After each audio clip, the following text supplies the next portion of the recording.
Hello everyone, I'm Vinita Anandani. So I have done the digital marketing course from Digital Mantra and I have also completed my internship from there. The most thing that I liked in this project was that it is 100% practical oriented project.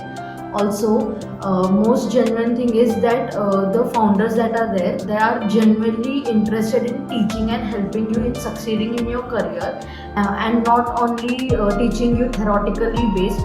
So this is what I have liked the most about. During the course, we have seen the live models that they are actually working on, and we have also practiced those. And internship also, we seek the light of guidance to which way we should go and what tips and tricks we should use to give our customers what they need. So the experience they have and the expertise they have in this field is really remarkable, and this has helped us grow a lot in our life.